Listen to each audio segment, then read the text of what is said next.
Oh my.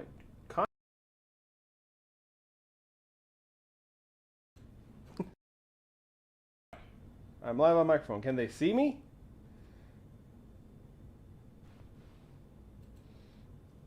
Is everything? Hello? Hello? Hello? Oh, as if this wasn't going to be a hard enough episode, right? Nothing is working when we start. The bishop is sick. I throw my back out. Almost cut myself on my own freaking sword. Uh, wow. Hi, Connie. Hi, Mom. Mr. Bishop. Hello.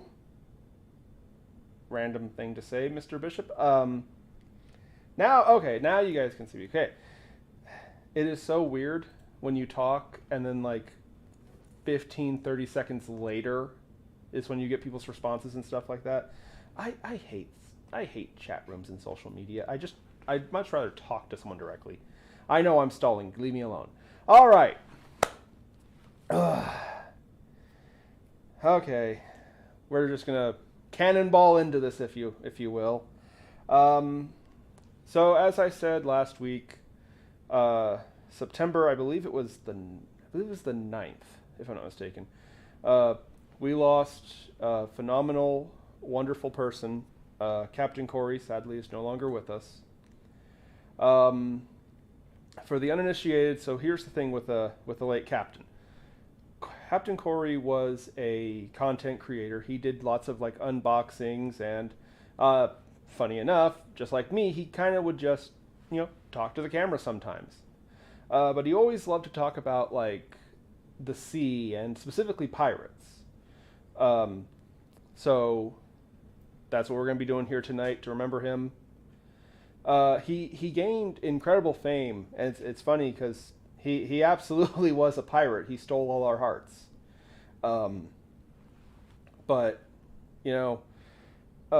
so he had an organ condition. I'll be honest with you, I didn't really pry into the specifics of how he passed away. Obviously, I have no right to bother anyone about that. But I believe it was he had some birth complication with his organs, and so what's funny is he gained fame because a charity asked him, well, do you have a wish, kid? Is there something we can do for you? And his wish was to meet a certain actor, Johnny Depp, because of course, his famous roles as Captain Jack Sparrow. Now, this happened during a certain legal battle with a contemptuous harlot lady who I'm not allowed to say her name, and that's literally in the terms and services of the YouTube user contract. So I can't say her name, but we all know who I'm talking about, mostly because, you just kind of there's a bad smell when you think about her. Can't imagine why. Anyway, though, so at a time when he had literally everything going wrong for him and everything, in his face, Mr. Depp still went out of his way to try and meet Kori. Now, if I recall correctly, they never got to meet face to face, but they actually, Depp called Kori several times, and they actually spoke quite frequently, as far as I understand. And that just made his channel explode. Everyone was wanting to check out Captain Kori's channel, which, for the record, it's still up. It's still functioning. I believe his mother is overseeing it now, and she intends to continue posting a backlog of videos that he made before he passed away. Which, by the way, if you want to just have your heart wrenched out, go watch those. It's hard. It's hard. He was such a beautiful, happy boy, and yeah, I'll admit, literally the other day I got an update that his channel had put something up. So of course I'm like, wait, what? And I checked it. Oh, it was one of those days where it was raining inside, if you know what I mean, and I think you do. But we'll be putting up links to his channel. Okay, good. We're still in the air. I was actually afraid for a second that we lost the stream when I alluded to a certain person. Anyway, though, yeah, his channel cracking the box. It's still up. It still functions. But anyway, it exploded in popularity. It rushed over. I mean, it bulldozed over 100,000, 150,000. I think now it's sitting at like 204,000. Without looking, I believe that's what it is. But anyway, now, as some of you may know, when you hit certain milestones with your subscriber count, you get these plaques. But YouTube, our glorious overlord, claimed that it was suspicious because he had so many people subscribe to him so quickly all at one time. They thought that it was bot activity. And so they actually 206,000. Hey, don't stop. Do not stop. And we'll explain a little bit more about that in a minute. But anyway, YouTube took his channel away and refused to give him his plaque. And it's kind of funny because I always say I hate social media. Let's be fair here. Let's call spades spades. I still don't like social media, says the man on YouTube. But it was kind of funny because, you know, YouTube's suits, the people in charge, they just broke this boy's heart. And it didn't matter what party you were. It didn't matter what your pronouns are. It doesn't matter who you voted for. It doesn't matter. None of that mattered because by your powers combined, we were royally pissed. The entire internet rallied around this poor boy. And I mean, I saw some ugly, mean comments and letters that people were bragging about sending essentially death threats to YouTube saying, hey, don't you dare do this terminally ill child like this. Give him his plaque, give him his channel back. And YouTube did. They completely folded because, like I said, almost 250,000 people decided that they were going to absolutely ruin YouTube until this boy, was avenged.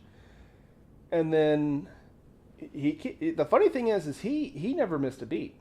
He was right back making videos. He did lots of unboxings because people would send him all kinds of gifts.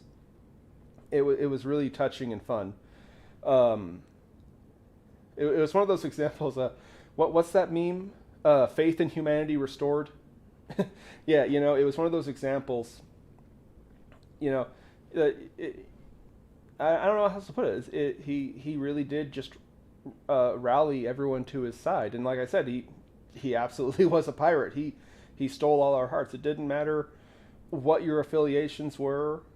Everyone kind of just nodded to each other and was like, yep, we're going to war for a child. We are absolutely doing this. And we did. And we won, by thunder. But anyway, sadly, yes, he did pass away. Like I said, I think it was on the 9th.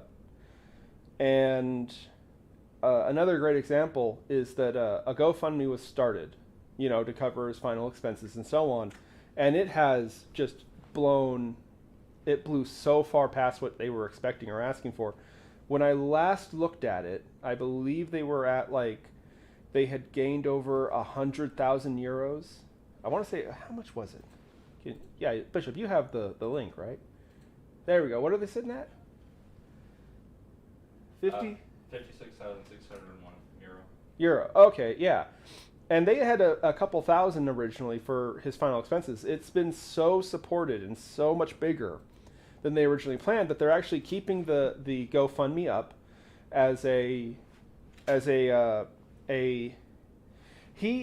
how old was he? He was 12. He was 12 years old. He only was 12 years old, which is disgustingly unfair. But I mean, the cynic in me wants to say life is unfair, which is why, victories like we had with Kori are so great.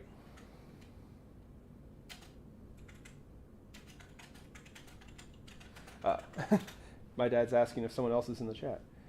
Yeah, so he was about 11 or 12 years old. Anyway, but the GoFundMe is going to be staying up, and it's going to function basically as what they plan to turn it into the Captain Kori Foundation, which is going to assist in getting children who have similar problems to the late captain, to get medical help and expenses and things like that.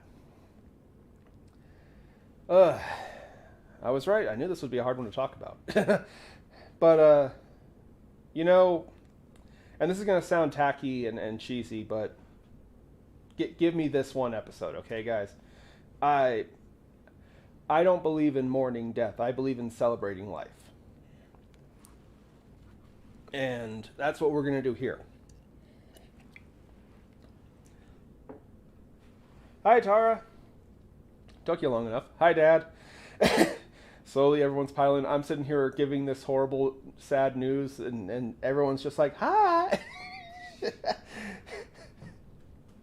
But anyway, like I said, Kori's channel was very themed around pirates and the high seas and things like that, and even Famine's getting into it. Which, by the way, don't make fun of her, okay? You try to make a homemade eye patch for yourself when you're a reanimated dog, okay? I mean, she doesn't even have the... Where are your feet? I've had you for like 2.5 years. How did I never notice you don't have feet? Remind me to get back to that later. Anyway.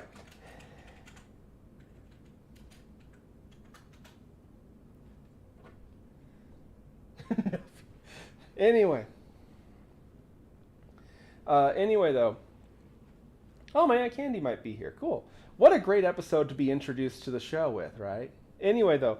So, Captain Kori's channel. I see you over there. Anyway. He loved to talk about anything that had to do with pirates and the high seas. I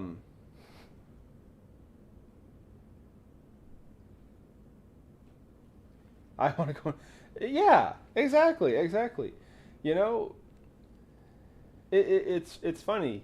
It's not funny at all, actually. It's kind of sad how death has this way of bringing people together. Because, I mean, when you really think about it, a lot of the things that we're ready to go to war over are kind of petty. Like, when you actually take a step and breathe and think about it, But, like I said, we're gonna be doing the good captain right here tonight. We're going to be talking about some other famous pirates beside him. Throughout the night, we'll be posting up that link for his charity. If you can't pitch in, don't feel bad about it. I mean, hey, save the link and go back later. It's not going anywhere. But anyway, and this is another episode I have so many notes on. I'm going to have to trust you guys again, famous last words, while I'm reading my notes here. But anyway, we're gonna go ahead and get right into this thing, because like I said, we're celebrating the late captain, right? Oh, that stuff is stronger than I thought it would be. Anyway, okay. So the first one we're going to talk about is a personal one that I've always been a fan of. This is also, growing up, this was my little brother's favorite pirate. Which, by the way, our resident Chaos Lord is suspicious by his absence. Hopefully he has time to show up. Anyway, though, but we're going to be talking about my little brother's favorite pirate growing up, the infamous Gan Ning. Now, if you can't tell from the name, he was a Chinese pirate. He sailed, he was a river pirate to be specific, actually. He never actually went out into the open ocean. Though, to be fair, some of those rivers in China, boy howdy, they may as well be an ocean, right? Let me see here. Now, there is a bit of a problem with talking about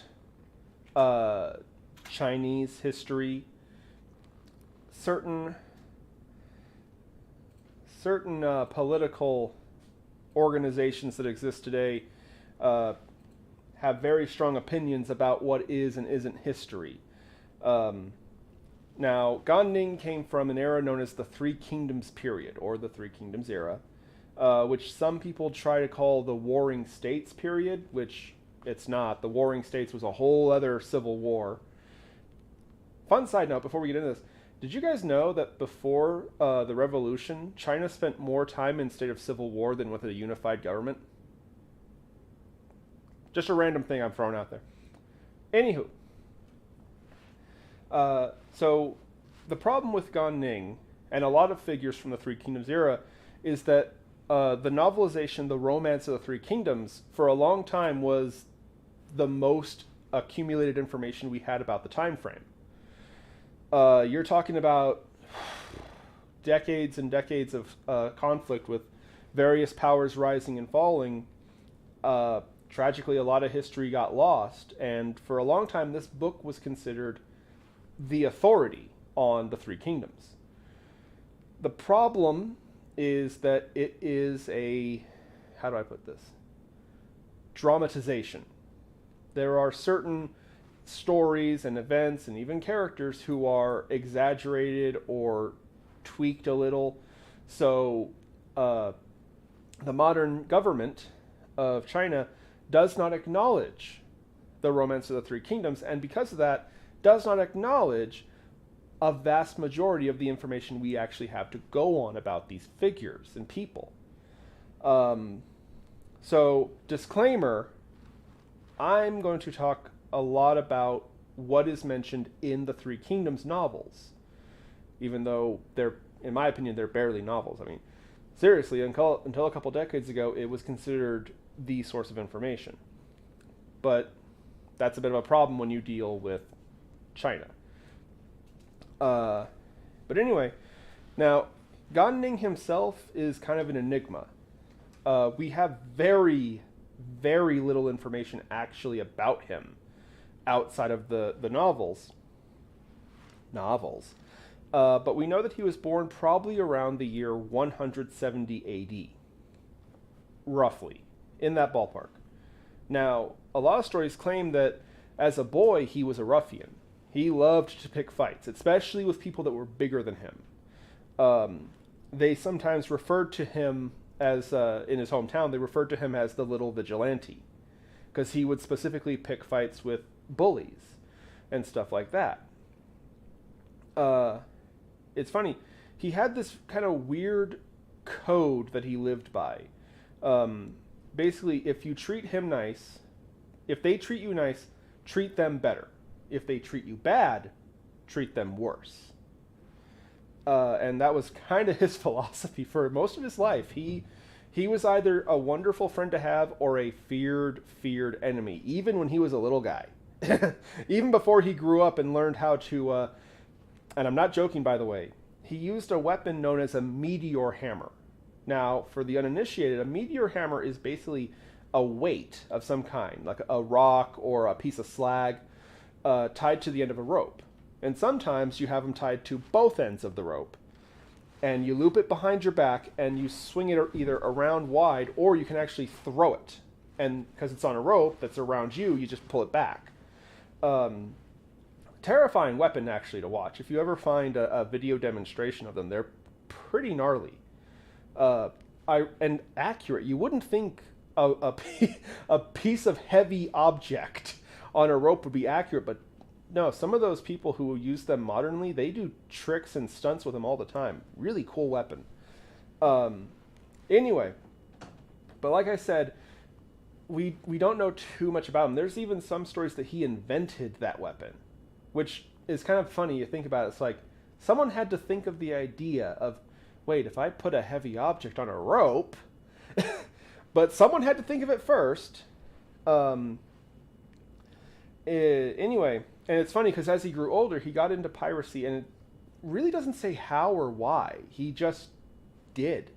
There are some stories that say his hometown was ravaged with poverty and stuff like that, but what we know for a fact is he did become a river pirate, and he sailed all around what was at the time known as the Wu province or the Wu kingdom, which is basically the southeast corner of China. Lots of rivers and swampland and coastline, things like that. But it's funny because most river pirates, even outside of China, river piracy, you got to get in and out fast. You got to move. You don't have time to be scary or big or tough, because you have really not many places you can run away if shit goes south. You know what I mean? Oh, yep. I said a word I wasn't supposed to. Really, considering the topic for tonight, I think you might just need to accept, Bishop. My ears are bleeding. We are talking about pirates, you gobshite. Anyway, but Gan Ning in story and legend was the exact opposite of that. He was as loud and flashy as you could imagine. Some stories even say that his vessel had 7 sails on it. So you can imagine how big of a boat we're talking about. 7 masts. Some people refer to it as the rainbow vessel. Because supposedly in story, he was so successful at robbing people and plundering the riversides that literally each sail was made of a different dyed silk. So this dude, if these stories are true, because again, disclaimer, these are not acknowledged by China, so we have only a novel to go off. Like it's our fault they can't keep track of their own history. Anyway, are we still up? Just want to make sure. Yep, nope, we are alive. They can't stop us. Oh, there's Sean. Hi, Sean. Yeah, we're talking about Gan Ning. Anyway, Gan Ning was the opposite of your normal, typical river pirate. He was very loud, flashy. He let people know he was coming to beat the tar out of them and take their stuff. In fact, supposedly in story, he would wear a belt that had brass bells on it. Yeah, go ahead, make the jokes. Gan Ning had brass bells. Anyway, there's even one story that actually he lost his weapon one time in a fight. So he just took his belt off, and it was pirating time, boy. He used his belt with brass bells tied to it to beat the tar out of somebody in a duel. But anyway, what's interesting about him is that he was this infamous pirate and everyone knew of him. But in the Romance of the Three Kingdoms, he really didn't enter the fray until he had already been this famous pirate. He eventually ended up serving under... Let me see here, hold on.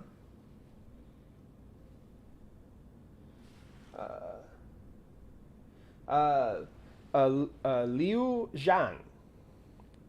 But Zhang was kind of a douche to him, a jerk, and, I mean, remember his code. If you're good to me, I'm better to you. If you're bad to me, I'm worse to you. It really didn't work out under Zhang. He ended up eventually leaving and working under Sun Quan, who actually was the ruler of the entire Wu kingdom. And historically, we know that Gan Ning was involved in lots of battles. Tragically, his 2 most memorable things are not acknowledged by modern historians. And those would be his rivalry with Ling Tong and his infamous battle. Hold on here, see if I got the name down right.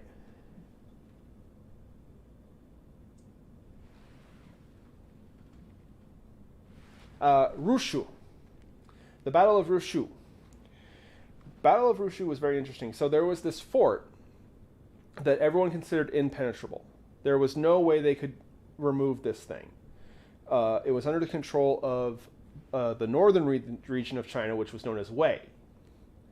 And Sun Quan apparently was like pulling his hair out because every attempt failed. They could not crack this fort.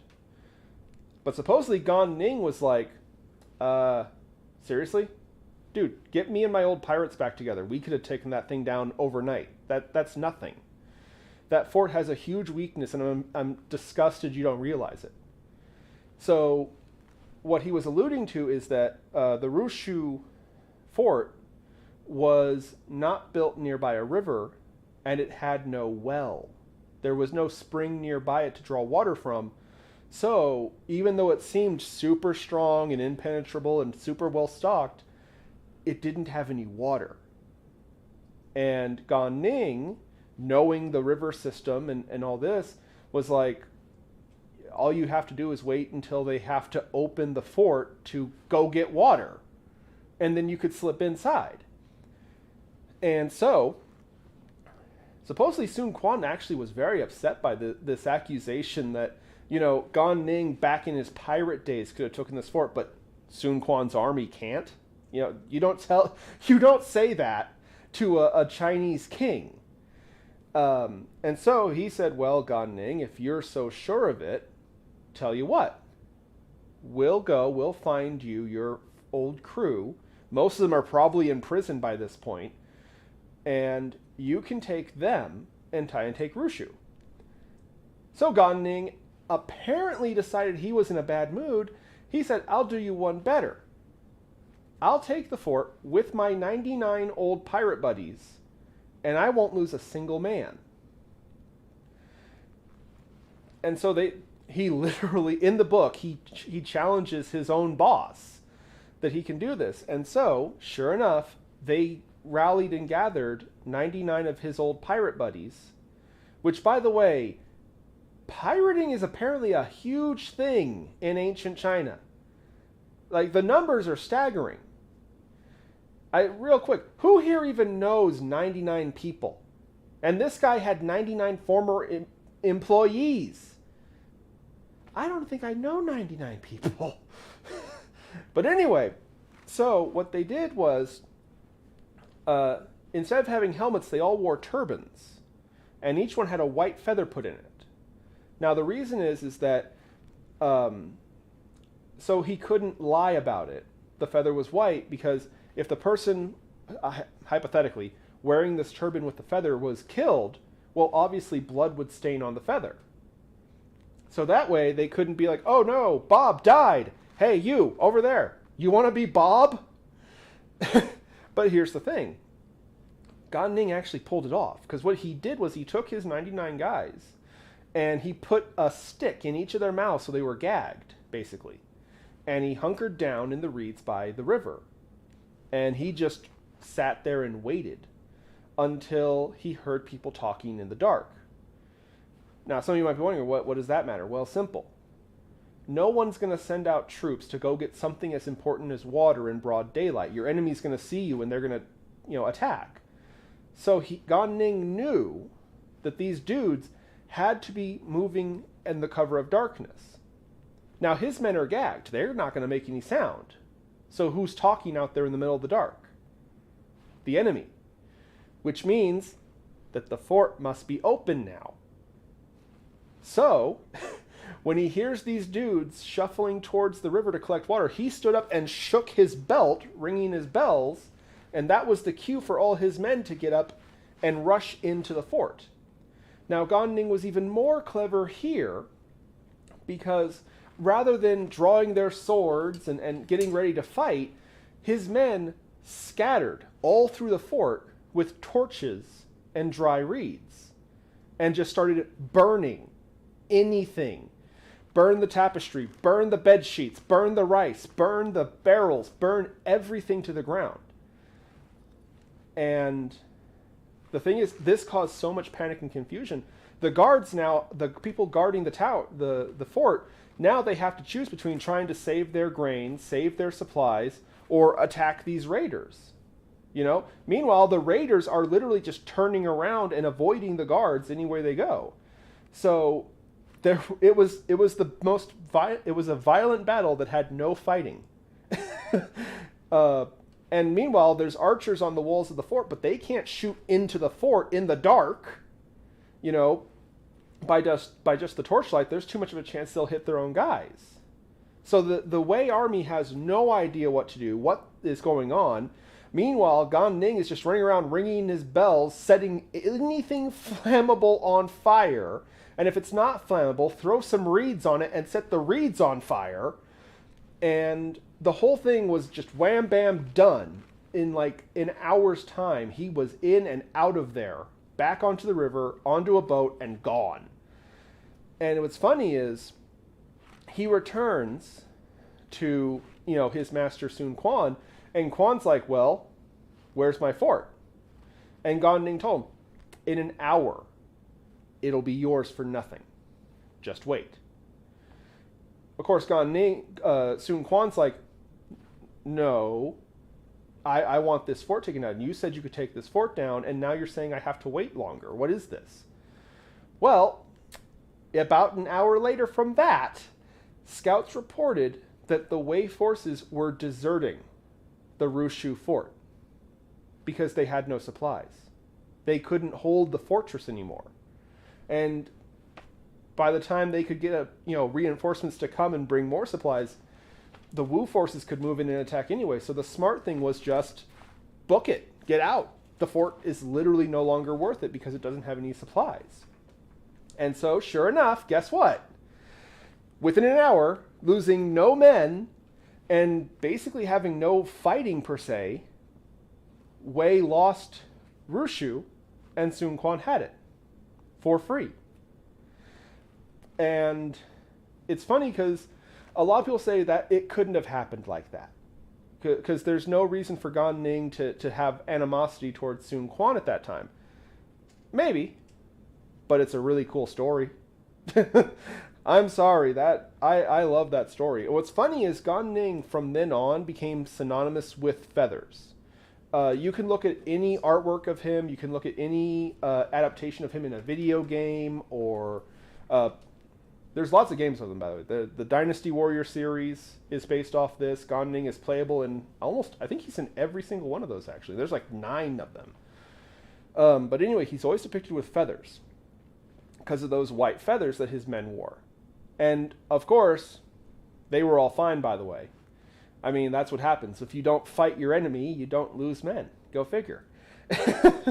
But the other big thing he was infamous for was his rivalry with another officer named Ling Tong. Now, Ling Tong was the son of a officer named Ling Cao. Ling Cao. Now, Ling Cao and Gan Ning met many years ago. I mean, Ling Tong was a boy when this happened. But essentially, our friend Cao picked a fight with Gan Ning, and it ended with Ling Cao being killed.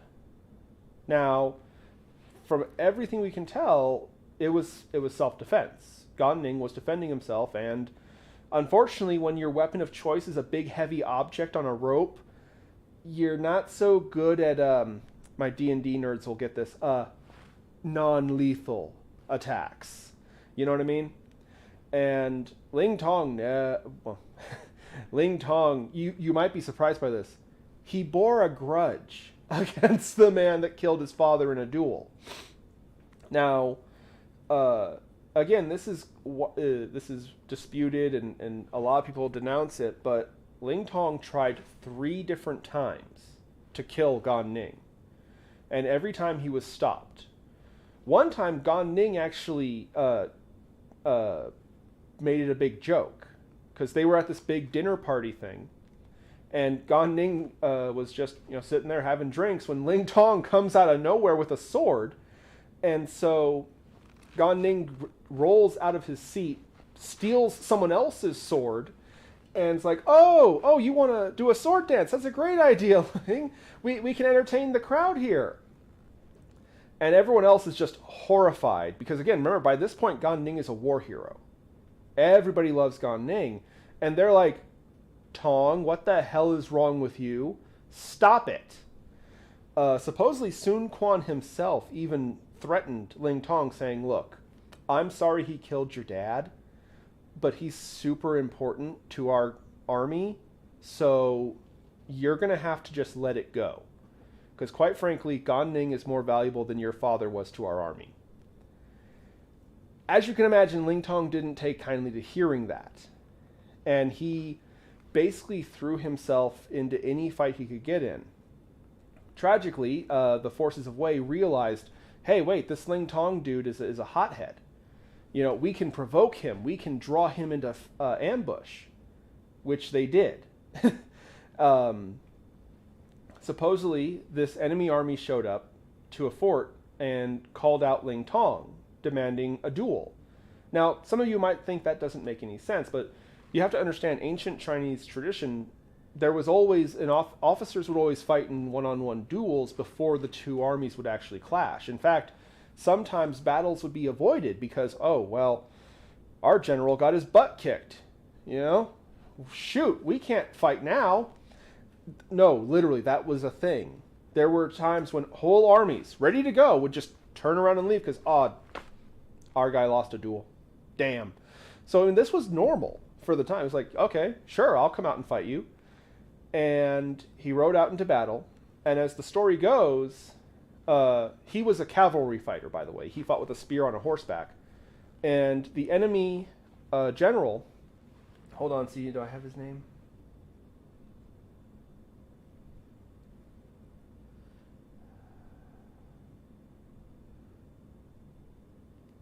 I wrote down where it happened. I forgot to write the officer's name down.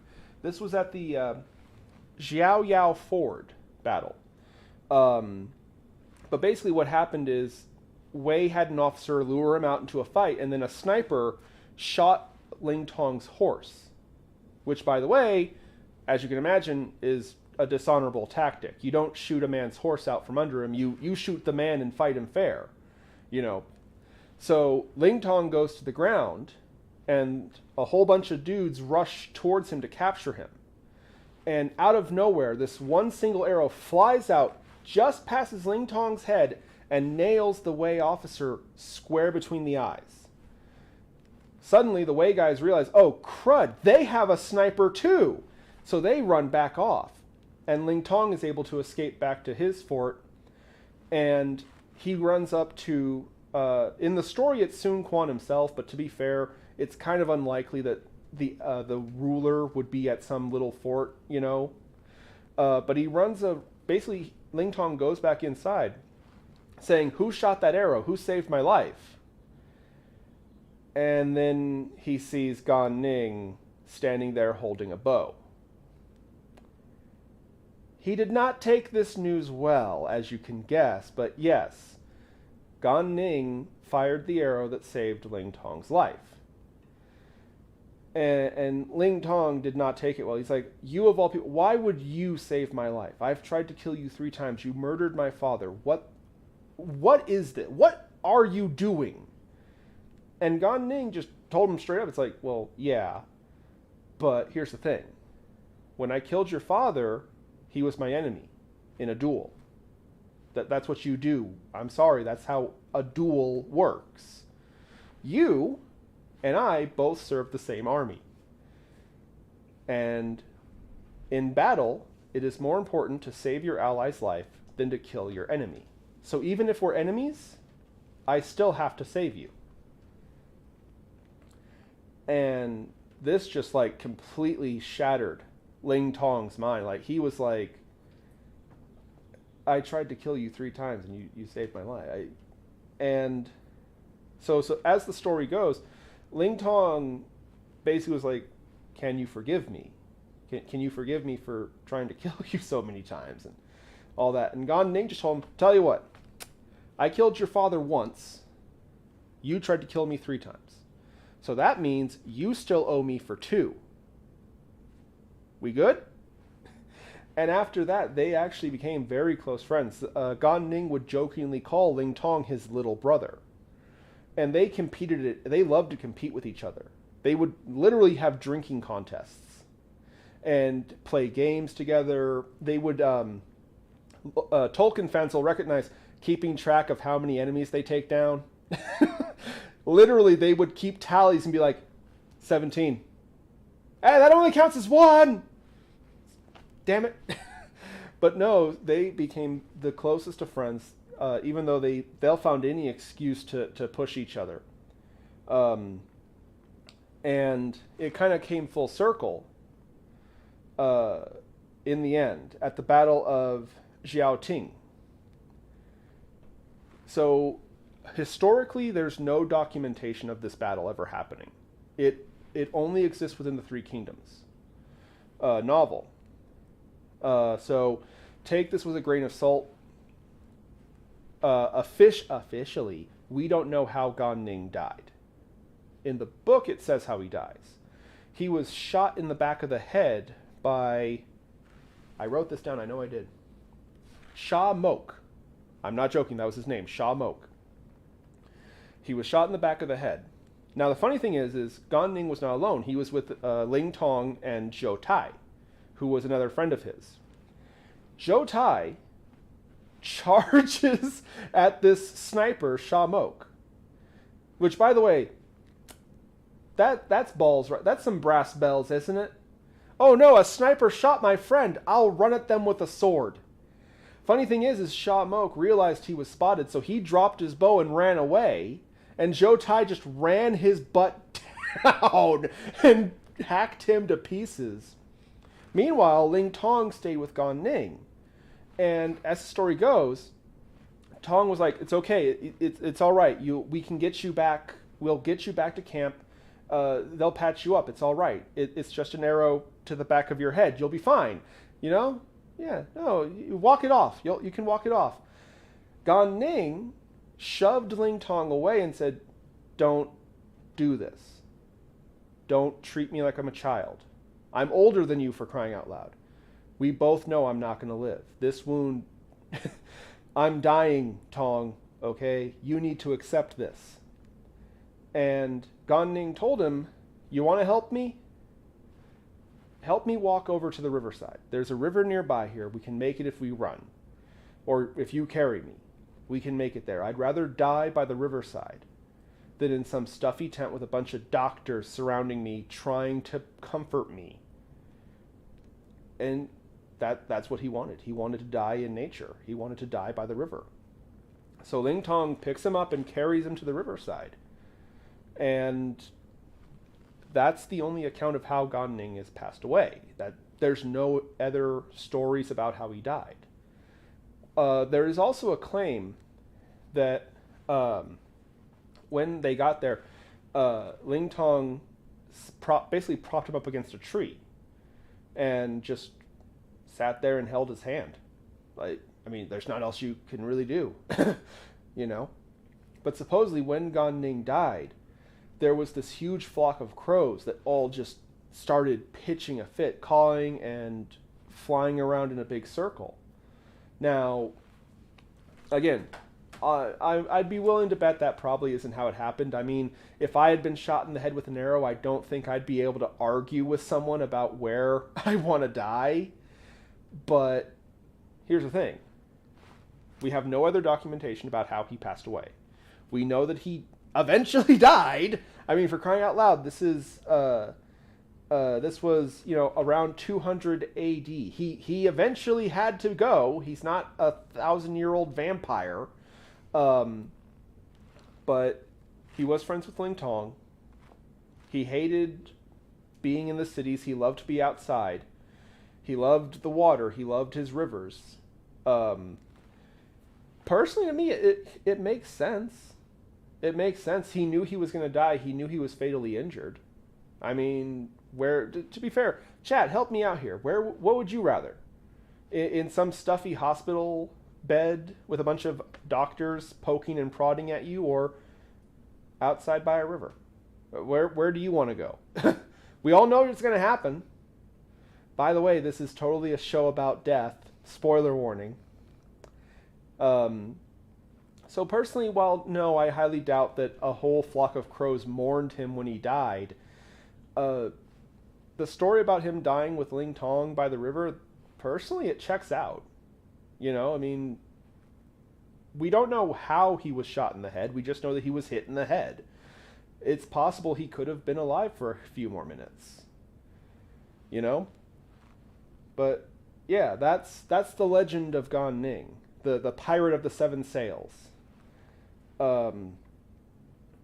It's kind of sad that we really don't know much about him. We know more from the Romance of the Three Kingdoms, which, by the way, phenomenal books. I don't care about political views or national views. the Romance of the Three Kingdoms is one of those things. I think everyone should read it. Everyone should read them. It's the ones I have are across 4 volumes, but I even still. So I acknowledge it's a big book. It's kind of like the Bible. In fact, fun side note actually, in the 1990s, it was the second most commonly printed book in the world, second to the Bible. So yeah, there's a lot of comparisons of the Three Kingdoms era being like the Chinese King Arthur and the Knights of the Round Table stories. Some people do compare it to the Bible. I don't know if I'd go there, but to be fair, that's kind of not my realm. But no, that was Gan Ning. My little brother's favorite pirate. I remember, I'm going to embarrass the crap out of him now. When he was really little, I had the horrible task of explaining to him that Gan Ning lived around 200 AD, so no matter what, he eventually died. And I guess when I was reading the Romance of the Three Kingdoms to Sean, it never clicked in his head that these stories were 800 years old. And when we mentioned and got to the part about Gan Ning dying, oh, he was so upset. He was so upset. I don't think I've ever seen him cry over a character's death in a game or a book or anything as much as he cried for Gan Ning. But that is the story of Gan Ning, so I'm going to check the chat. I'm scared to see what Sean has been doing this whole time. Swinging a big rock would take some bravado.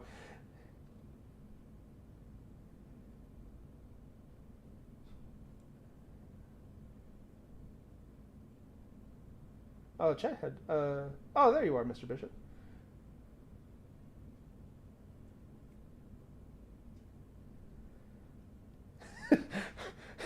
I wonder how well they knew the fort layout. Were his pirates running around like crazy in the dark, lighting fires while the guards are distracted? Yes, basically. Yeah, by the river. You know, I mean, I don't want to die at all, but yeah, I kind of have to agree with Gan Ning's logic. I guess I'd be happier. You know, I know it's a horrible situation. Sean, I don't remember that happening. I bet you don't, but I can't believe it. He's so cool. He is a really cool character. It's kind of funny in the Dynasty Warrior games, they kind of remember him like a rock star. He actually they designed his character model kind of off like a Twisted Sister or a Fozzie, band member. Really cool in my opinion, and I think it's hilarious. In one of the Dynasty Warrior games, they gave him these daggers for a weapon, and like the fan base was furious. They were like, "Why doesn't he have his meteor hammer?" So they in the next iteration they gave him the chain and the weight weapon. So they kind of gave him the meteor hammer finally. But I just think it's always funny that like the Dynasty Warrior fan base were furious at historical inaccuracies in their video games. They gave Gan Ning knives instead of his hammers. Good on the fans, though. Good on the fans. But I love the Three Kingdoms era, personally. Yeah, he was probably... Yeah, my mother's defending Sean right now. It's like, he was probably only about 5 years old. I know. But here's the thing. I get so few victories over that little chaos monger that I have to take any that I can get, okay? Yeah, you're not so tough, Sean. I remember when you bawled over 800-year-old Chinese warriors. But anyway, speaking of Chinese, there is another famous Chinese pirate. Once again, there's very little information about this one. She's more known just for her name, which is funny because that's actually a trend with some famous pirates. Now I'm going to try my best to respectfully say her name. For the record, I've never heard this name out loud. I've only read it, so give me a break, people. Zheng Yi Shihi, I think is how you pronounce it. And she's probably the most recent pirate that we're going to be talking about tonight, actually. She was a last-minute addition, actually. It's kind of funny. I mentioned to a friend how we were talking about pirates, and he's like, "Oh, you've got to talk about Shihi. You got to talk about her. She was so cool." And I looked it up, and I was like, "Okay, yeah, that's cool." She was active. She was born in 1775, and when she first became famous in history, she was, how do I put this? A lady of the evening. And she had this one particular client who would, how do I put this? Frequent her, if you will, named Zheng Yi. Yeah, we're going there. We're talking about pirates, Bishop, okay? You're gonna have to accept that we're gonna say some weird stuff. Anyway, so here's the thing about it, though. Yi fell in love with her, and he asked her to marry him. And she, oddly enough, she agreed. She was like, "Well, I mean, you know what I am, right?" And his thing was like, no, you don't understand. I'm wealthy. I can support you. I can take care of you. You won't have to do this anymore. I love you, and I don't want you to spend your life being this. And so she agreed. And it was shortly after they became married, she found out Yi was so wealthy because he was a pirate lord. Not just a pirate with like a ship. No. He commanded a whole fleet. And he confessed it to her. Well, actually, she found out and he came clean. She confronted him about it. And he explained that he was afraid she wouldn't love him. He was afraid she would see him as a monster. And he couldn't stand that. Funny enough, she was like, "This is amazing. You really are wealthy and powerful. This is amazing." She was completely on board, and she actually started helping him manage and organize his fleet. In fact, she helped him form a coalition of various pirate gangs to amass essentially a full-blown armada of pirates that were of absolute terror all along the Chinese Sea. Tragically, her husband passed away very suddenly. There are some stories he may have been poisoned or assassinated. It's really unclear. And again, we're talking about Chinese history, so your guess is as good as mine. I see you back there. Anyway.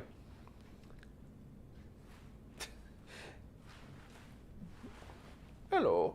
We have a new friend here. Oh my God, it's Foxy the Pirate. And then we got sued. Anyway, so her husband passed away. Her husband passed away very suddenly. And there's some people who tried to denounce her that she didn't care. No, she did. She sincerely loved him. She did not marry him just because of his money. She married him, and she loved him in spite of being a pirate. But she didn't want to see everything he had built just crumble away because he died. So she actually started overseeing things herself. And she was nobody's, you-know-what. She was nobody's lady of the evening anymore. She was supposedly a very, very vicious fighter herself. And in fact, she literally she just told these pirates in this coalition. Keep in mind, we're not talking about a crew of pirates. We're talking about dozens of ships. In fact, when all the tallies were done, over the course of her career, her coalition that she basically inherited from her husband counted 400 vessels. And overall, there were some 30 to 40,000 men who worked under her at one point or another in this coalition. She went to war and did battles with China, Portugal, India, and the Brits, all at one point or another. And for the record, her pirating career was only about 9 years, which is going to be a trend. It's weird. Pirates don't have long careers. And again, we'll talk more about that later, but in 9 years, she was this legend that no one would dare cross. She commanded incredible power. And here's the funnier part of it. Like I said, she retired, actually, in 1810. In 1810, she retired. Her husband died in 1801. So, for 9 years, she manned this whole coalition, 400 ships strong, 30 to 40,000 people strong. And the funny thing is she literally just was like, I'm good. I retire. I'm done. I've been to war with 4 major world powers. I'm ready to retire. So she actually struck a bargain with the Chinese government, basically saying, we'll disband if you make those arrest warrants disappear. If you say bygones be bygones, we'll say bygones be bygones. And here's the thing. The Chinese government was so desperate to disband this pirate coalition. They agreed. And they kept their word. She retired from piracy. The coalition was disbanded. And then, you know what she did with all her money that she accumulated, all this wealth and respect? You're going to laugh, Bishop, over in the corner. She opened up a casino. She opened a gambler's den. And that was what she did for the rest of her life. She died in 1844. So, let's see, that's 34 years? She retired in 1810 from piracy, opened her casino, and died 44. So yeah, that's about 34 years. She just ran a gambling hall, a little casino. Could you believe? She started out as a prostitute, let's call it nicely, a prostitute, became a literal pirate queen, and retired as a casino pit boss. You can't write a life like that. But the sad thing is that there's not a lot of information about the in-betweens, you know. We know that she had many battles. She didn't shirk away from attacking military vessels. And yeah, she literally went to war with numerous forces. She's most known for her fighting with Portugal and the Brits. Could you imagine sailing all the way from Britain to China just to be beaten up by a girl? I say that this woman probably dead, even in her current state, being almost 200 years old, in the ground, she could still probably kick my butt. But I'm just saying, like, could you imagine the Brits who had to limp back home to their own land and say that a pirate queen kicked their butts in the Yellow Sea? I mean, there's no way you can look cool after that. You know what I mean? I'm sorry, you just don't. But yeah, those are our 2 Chinese pirates I wanted to talk about. I wasn't going to mention Shihi originally, but I had a friend who was so adamant that no, you got to talk about her. And I read that life story and it's like, no way. No, someone's pulling my leg, right? No, she was very real.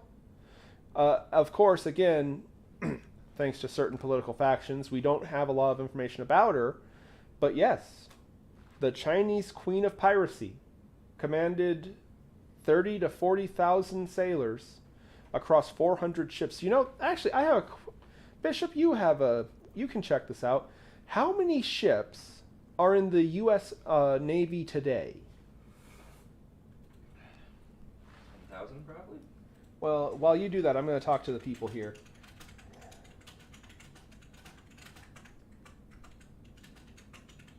Like warships? What are we looking at? How many vessels does the U.S. Navy have overall?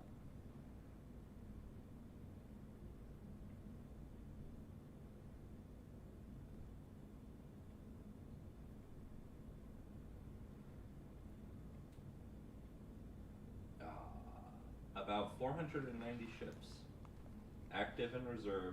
This doesn't say if they're combat ships or if this counts support ships. And Right. Okay, so hold on. So overall, this lady commanded almost as many ships as the U.S. Army today, or Navy today. Because she had 400. And you said that we have what? 490. 490. So we have 90 ships more than her. And not all of those are combat ships. Yeah, All of hers were pirate boats that were ready and raring to go to attack other ships and stuff. So just think about that for a second. In the early 1800s, this lady commanded probably pretty damn close to the equivalent of the U.S. Navy, more or less. And this was a prostitute. She stepped into the world stage as a frickin' you-know-what. So don't let anyone ever tell you you can't accomplish something, because holy cow. Holy smokes. She was really cool. I'm glad that I got my arm twisted into looking her up and stuff. But anyway, you want to... This seems like a good time. You want to put the link to that GoFundMe back up there real quick there, Mr. Bishop? You know? Once again, for anybody who's stumbled into our show, we are remembering Captain Kori of Crack in the Box. I keep forgetting how strong this is, actually. You can go to his GoFundMe. Anything helps. Anything is welcome, of course. He also still has a YouTube channel. You can go and watch his old videos back. His mother is still going to be posting up a backlog. But anyway, we have two more pirates that we're going to be talking about tonight. Maybe my personal favorite next. It's hard to say because a lot of these pirates had incredible stories and personalities. And real quickly, I guess we can address that. Because a lot of people are like, well, a pirate is just a thief, a marauder. These people, they killed people. They stole things. Yes, they did. And I'm not saying that they were all heroic or great people. Yeah, this is a dark and bloody topic, so to speak. But it's kind of funny how pirates evolved in our memories, in pop culture, you know? It's about more than the killing and the plunder and the raids and stuff. It's about the adventure that these people lived, you know?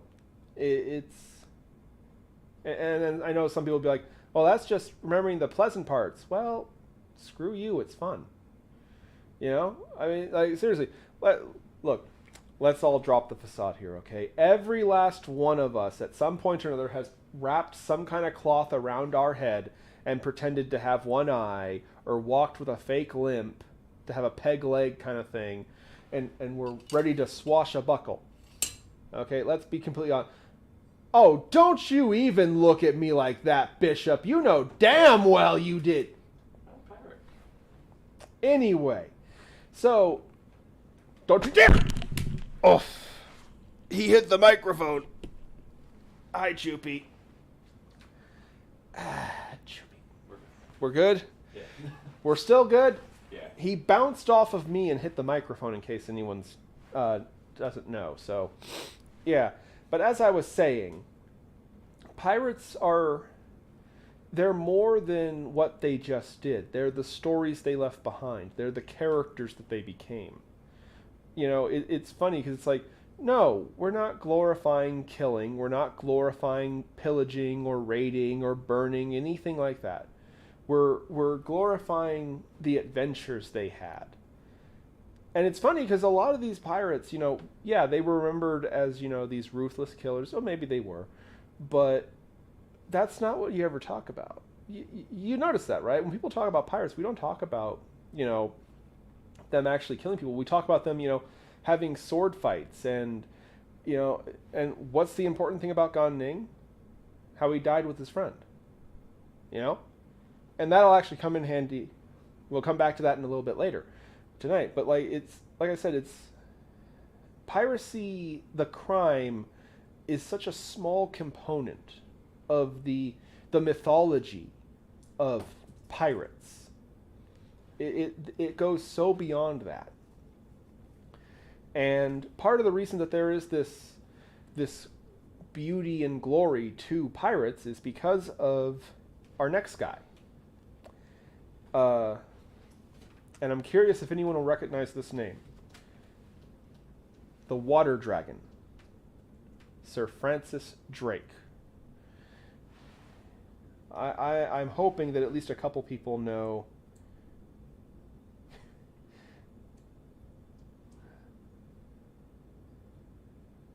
A New Orleans pirate. Huh.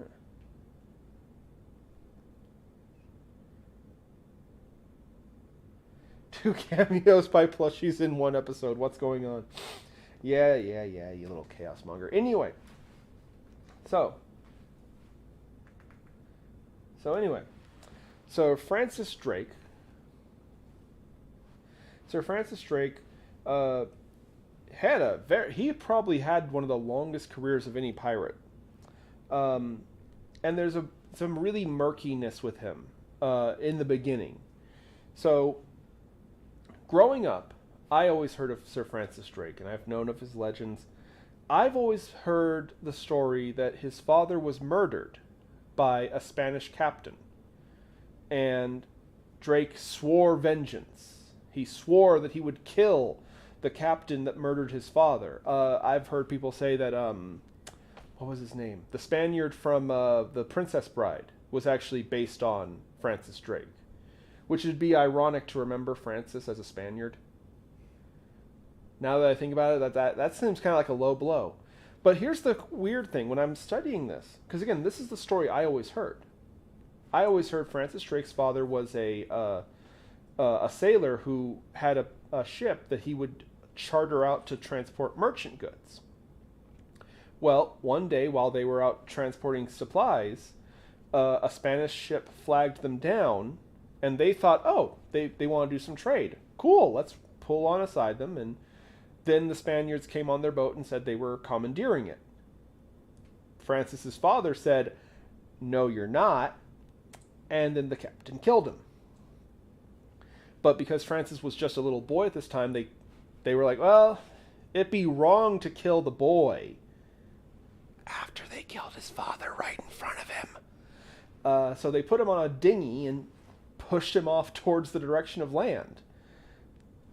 But what's funny is when I was looking up information about him, nobody talks about this anymore. Heck, the official Wikipedia page, assuming I can mention Wikipedia, it makes no mention of it at all. They just gloss over and say, well, there's not much history about him as a child. Really? Isn't that interesting? But anyway, so there's some questions about his childhood. Let's put it that way. What is not in question is that he hated the Spaniards.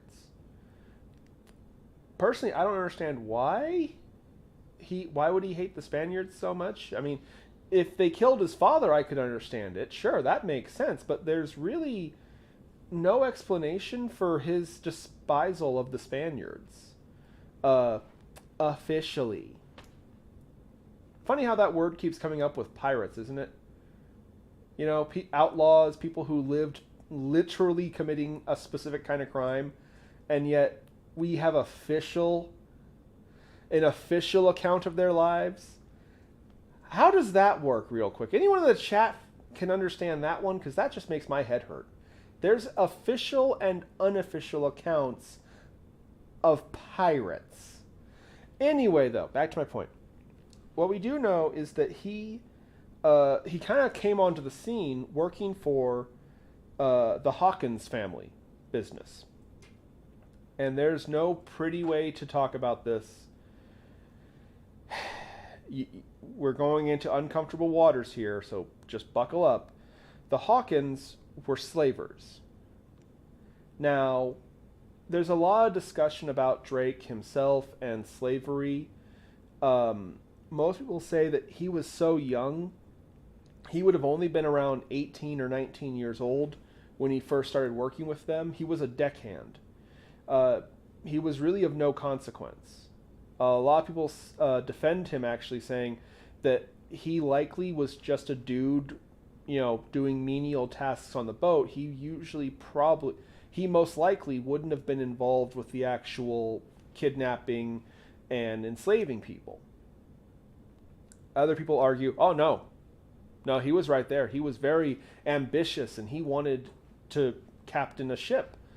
But in either case, he had a very dark history. Imagine that, a pirate with a dark past. Shocking, I know.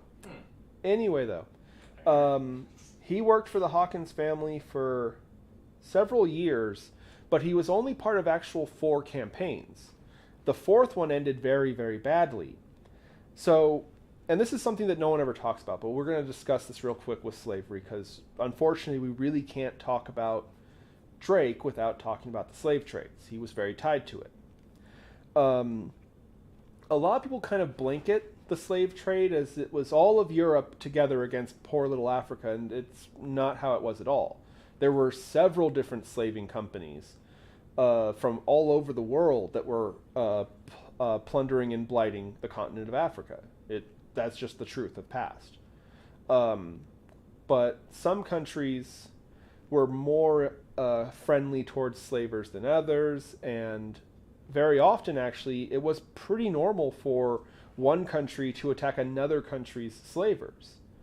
And that's what happened here. The Hawkins fleet was ambushed by, guess who?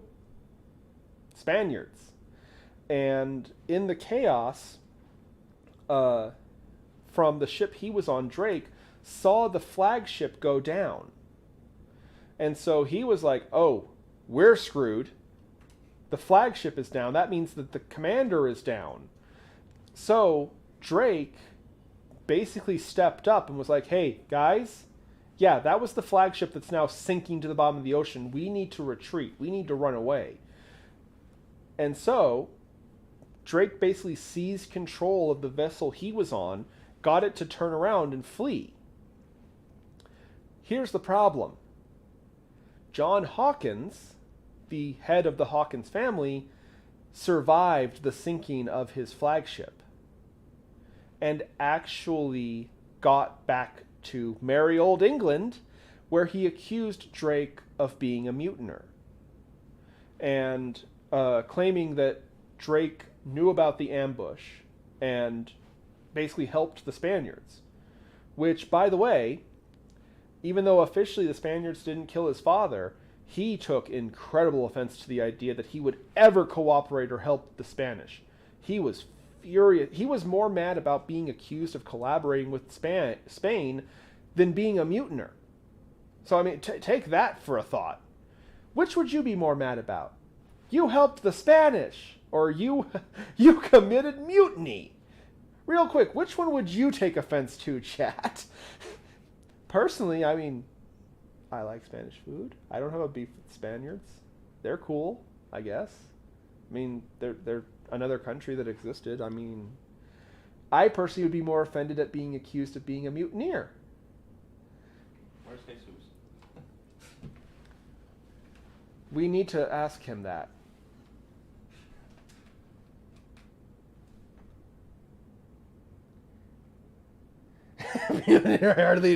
Okay, you get points for that, Sean. Anyway, though, so he was accused of this, and they almost hung him. He was almost hung because that's what you did to mutineers. But basically, a judge was like, "Oh, no, Drake's story checks out. I mean, you're on another ship in a fleet. You see the flagship get sunk. What do you do? What can you do? If your commander's taken down, what? Yeah. I mean, was it cowardly? Yes, but it was also reasonable, and no, it wasn't mutiny. So he was cleared of that charge. But for years, this accusation haunted him and hung on him, and he had a very hard time finding work. Now, we don't know what he did during these next 5 years. But he eventually was able to buy 2 small boats and hired on a small team of people. The Swan and the Pasha. The Pasha, I think is how you pronounce it. And he declared he was personally launching a crusade. With these 2 little boats, he sailed basically around, hold on a second. Panama. He sailed around the coast of Panama, modern-day Panama. I don't know what it was called back then. I think it was called the Spanish Main. I believe is what they referred to it as. But it was modern-day Panama. And yeah, he struck terror into everyone's hearts. It's funny because the first raid he did, his very first battle, leading these 2 little schooners. Thank you. 2 little schooners with like maybe a dozen dudes between them. He attacked a fort off Panama and failed horribly. In fact, he got shot. Fortunately, it was just a flesh wound. It was just I want to say it was just in his arm. But so he was like, well, that didn't work. And so he started with another idea. Because I don't know if any of you have ever tried to transport goods in the mid-1500s. It was very difficult. And what they would often do in Panama is they'd have mule trains, which were caravans of mules carrying supplies from one town or fortress to... What happened? Did we... Oh, Hello? They can still hear you. My camera overheated. The camera overheated? What the hell? Hold on, guys. I am so sorry about this. Yeah, turn the AC on. Hold on. We're trying to fix this. The camera just got too hot and died. Can you guys still hear us? I mean, I know it's a black screen right now, but can you still... Are we still here? Excellent connection. Yeah, supposedly people are still here. Yeah, we're still alive. We just lost the camera. It said their camera needs to cool. I've never seen that before with any of your equipment. Not either. Somebody in the chat say something. No one's saying things in the chat. That's odd. I mean, you should be back. Yeah, you're back. We're live? Oh, open a window.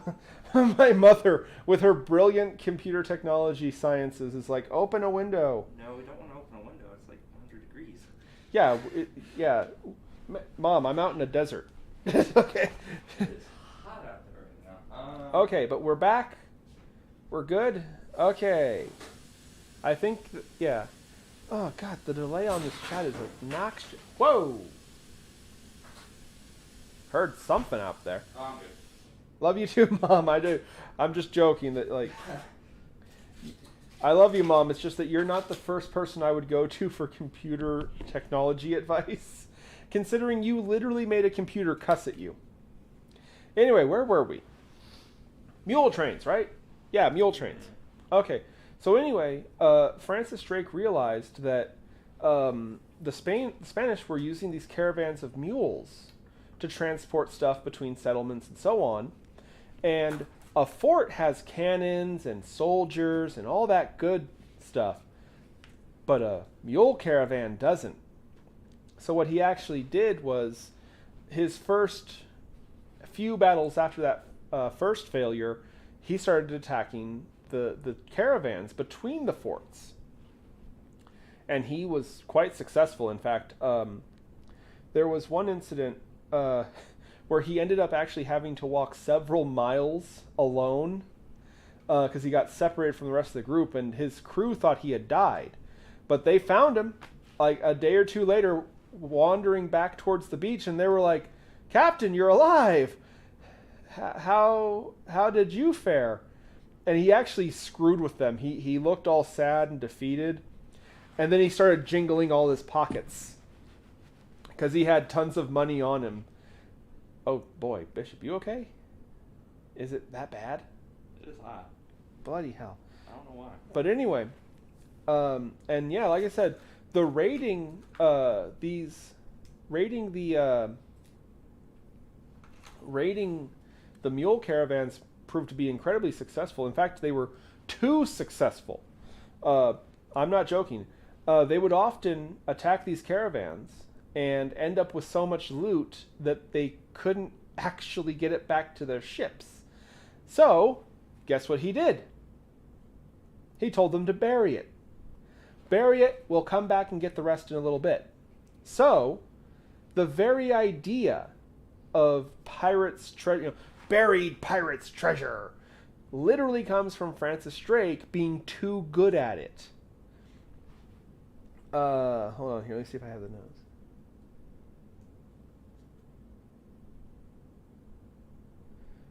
Yeah, so after just a couple raids, he managed to expand his team to 50 men, and let me see. Yeah, just in this time frame, just off this crusade that he launched against the Spanish, they stopped counting the money and started counting the weight. He is believed to, over the course of a couple of years, just terrorizing Panama, stealing somewhere around 20 tons of gold and silver. Now a ton is like what, 2,000 pounds? So 20 tons would be 40 pounds.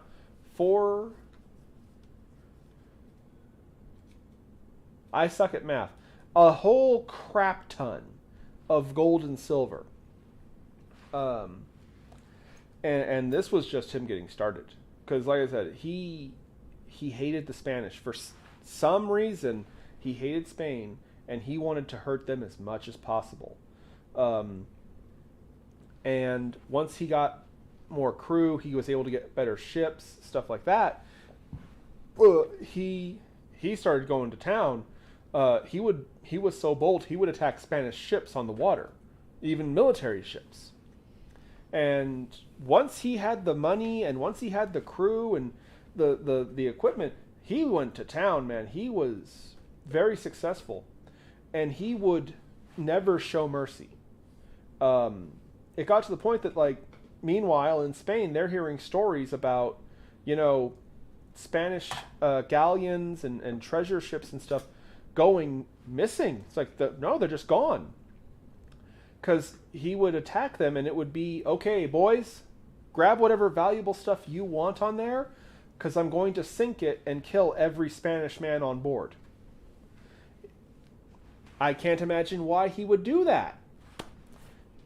I mean, I can, but it's unofficial, so I don't know. Anyway, though, meanwhile in Spain, they legitimately were starting to wonder. It's like, why are our ships all just disappearing? Why are all these boats not checking in and not making to port? And they started to speculate, maybe there's a sea monster. Maybe there's a sea monster that has a particular taste for Spanish flesh. And I've heard some people, it's kind of contested how the name came about, because he's known as El Agua Draco, or the Water Dragon. And I've heard people argue back and forth about how they called him the Water Dragon because they knew his name was Francis Drake, Drake being a small dragon. I've heard other people argue that it was a coincidence, that they were calling him the Water Dragon before they knew who it was. Like I said, I don't really know one way to the other, but that's what they called him. Whether they knew his name was Francis Drake and that's why they called him Water Dragon, or they called him the Water Dragon because they literally thought he was a sea monster, it's kind of redundant now. This is what he was called. Something going on in the chats? No. It snows in May.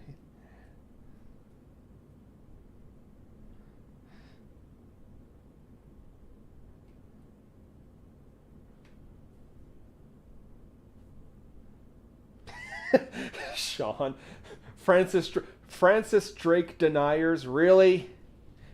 Oy vey. Don't start a trend, Sean. Anyway, though. But yeah, he became very notorious. Again, some argue he was famous before he was known technically. Uh, but boy, howdy, Spain was scared deathless of him. But England, in fact, it was Queen Elizabeth I herself, actually sought Francis out because she was like, "No, it's not a sea monster. It's got to be somebody. It's someone controlling a couple of boats." And she actually sought him out. And at first, he told her to go take a walk. He didn't give a damn about one country versus another. All he wanted was his undescribed reason for hating the Spanish. It was probably revenge. Anyway, and he told her, "No, I don't. No, I'm not going to work for you. I don't care about your petty country and your war with Spain. I just want to fight Spanishmen. I want to kill Spaniards." And Queen Elizabeth told him, "I hate them too. So what do you say we hate them together?" And basically he made her swear that he would fight the French. Or not the French, the Spanish, specifically. Excuse me, yeah, I'm getting tongued up. He was afraid she would use him to fight the French, but he was like, "No, I want to fight the Spanish."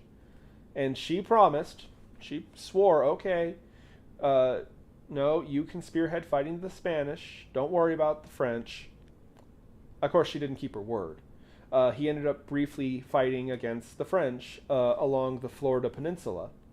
And funny story, some people argue the whole reason that France sold Florida was that to... Were we still the English then, weren't we? When did the Florida purchase happen? No, that was after. That was after? Okay. Well, either way, people claim that one of the reasons France had to sell... Yeah, because Florida wasn't one of the 13. Yeah, one of the reasons that... supposedly, one of the reasons France had to sell Florida eventually to us, to America, was because of the economic damage that Francis Drake did to them. And he was even knighted, actually. This is where he got Sir Francis Drake. Fun side note, he was given a full-on commissioned war vessel, which was called the Gold Hind, which I had to learn, a hind is a female deer. Which, real quick, by the way, can we just stop pretending that deers are not absolutely terrifying animals? People are always like, "Oh, I don't want to go camping. A bear might get me." Buddy, a deer will turn you into mush. A bear will just throw you around and maybe crack your skull or something. It'll probably be playing with you more than aggression. When a deer attacks someone, they are trying to absolutely honky-tonk stomp your ass. Do not mess with a deer. I would rather see a bear while I'm out in the woods. Don't ask me why I'm out in the woods. I'm not going out there. Hey, with how much I pay for my damn house, says the guy out in the middle of the desert. Anyway, can we stop pretending deers are not terrifying, okay? People... his boat was named after a female deer. Exactly. Be afraid. And by the way, actually, the reason it was called the Gold Hind was because Francis Drake's personal favorite saint was Saint Christopher, whose symbol was a deer. So it was known as the Golden Hind in honor of Saint Christopher. So he's got a huge war vessel. He actually was given the unofficial rank of vice admiral, even though he was actually a privateer, which is basically a pirate who only attacks certain vessels for money. But anyway, after his brief stint fighting in Florida and crippling the French, he was like, "Hey, you promised me Spanish blood. What's the deal?" And so he was given free rein. He's like, "Okay, head back down to Panama." And he did. And boy, howdy, was he once again absolutely terrifying. He wasn't very popular among other generals and officers and stuff like that. A lot of people said he was very brash. He was described as being more of an adventurer than a gentleman. He was very rude. He was informal. He wasn't very tactically sound. He pretty much lived by, like Sean was saying in the chat, sheer bravado. It was all in, his strategy was, I'm going to attack them. And I'm such a skilled sailor and such a skilled swordsman, and my crew are so good, we'll just push our way through. We don't need strategy and ambushes or tact, anything like that. No, raw, unbridled anger was his weapon of choice. And I'll give the dragon his due. It was quite effective. There were a lot of times where Spanish barricades would just break down. It's like, oh, nope, Drake's coming. Nope, we're not staying for that. Nope. They would literally turn and run because they didn't want to fight him. Unfortunately, like I said, he got a lot of bad press. He was very unpopular in the courts of England. Lots of other admirals complained about him and said that they didn't trust him. The big complaint they had was that he was loyal to his vengeance, not the crown. And the funny thing is Francis was like, yeah, that was literally the whole point of our agreement. I don't work for England, I work against Spain. I don't care about Queen Elizabeth. And you gotta give a guy credit for being honest. Like, really, let's think about that. You're being confronted by other English admirals about you being loyal or not, and you just straight up tell them, I'm not. I'm not loyal to Queen Elizabeth I. I don't care about Elizabeth I. I care about killing Spanish men. Again, I'm sorry, I look at his life, and it's like, they had to have killed his father. The ghost story about his father being killed by a Spanish captain must be true. There's no explanation for why he hated the Spanish so much otherwise. It literally doesn't make sense. You know what I mean? It just doesn't. But anyway, tragically, he did start to decline.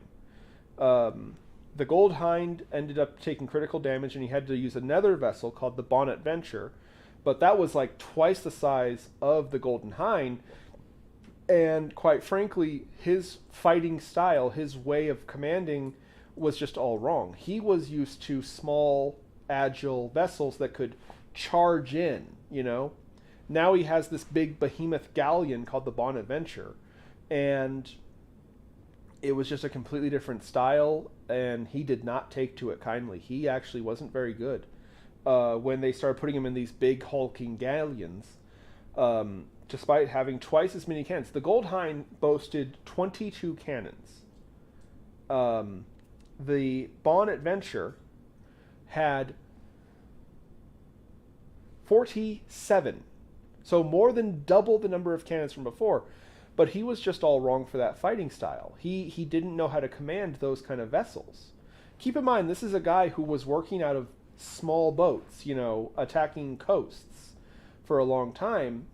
And yeah. So not only does he have a bad attitude, not only do people not trust him, but now he isn't even getting the same kind of victories that, before. Originally, he could talk trash. He could say he didn't support Queen Elizabeth because he was still winning the battles.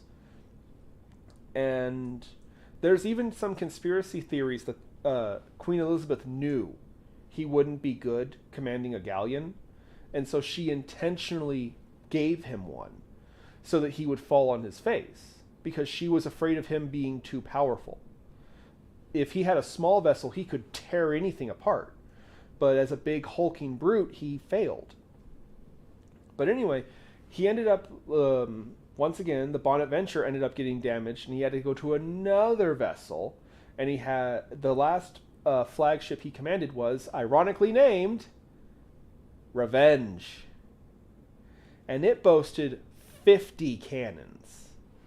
It was the biggest vessel he was ever in. By the way, it was the first of 13 vessels to serve the English Navy ever in the history of ever. From then to today, there have been 13 Revenge ships in the English Navy. His was the first one, and again, a lot of people claim he was being set up for failure because he never won another engagement. With Revenge, he was defeated every time. In fact, the Revenge ended up sinking.